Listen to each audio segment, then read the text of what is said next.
Shelly, Caitlin, good morning to you both here this morning. We're going back to school here this morning, and I feel like the only thing that I am missing is maybe a book bag and some notepads. But Menasha Public Schools, they're going to be welcoming back their students here district-wide. Here at Menasha High School, about 900 students, but half of those will be returning today.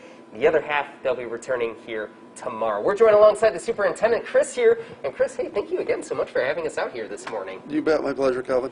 So tell us a little bit about some of the things that are going to be new for both students and staff when they arrive to school here this week. What's going to be different? Sure. Well, again, we're going to continue wearing our masks and keep that habit going and keep each other safe. Some of the things just that students will see is the way things are spaced out. Fewer chairs around the tables in the cafeterias, fewer tables in the cafeteria. Again, with the desks, they'll be spread out in the classroom so we can have proper social distancing. As you saw earlier, the hand washing stations that'll be available throughout the school so that they can keep themselves sanitized and keep each other safe.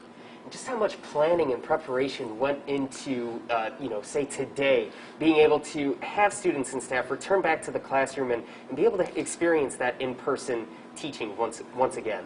Sure. A lot of the COVID mitigation stuff goes back to last summer already. However, the biggest transformation for today was that switch from virtual learning to in-person learning. So our teachers are just having to shift that gear. They've really spent a lot of time and energy, and some of them have gotten quite good at doing the virtual instruction, but they're all very excited to get students back here and get back to that face-to-face instruction. Excellent. I imagine, yeah, all those students are just going to be just as happy, maybe some of the parents too, to have their kids go back to school as well. Yeah, absolutely. I think, again, that's the sentiment I see kids at church or in the community at things.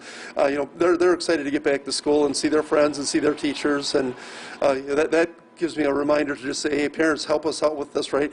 Make sure not to send your kids to school if they're sick. That's still an important piece of this so that we can stay open. That's going to be a really important element of this. Excellent. Well, Chris, hey, thank you again so much for joining us here this morning. My pleasure. Thank you. So Menasha High School, they'll be welcoming back about half of their students here today. Again, as mentioned, the other half arriving here tomorrow. But school is about to get underway at about 7:30 here this morning, so probably best that maybe I do go and grab a book bag and maybe join in on maybe some of the classes. What do you guys say?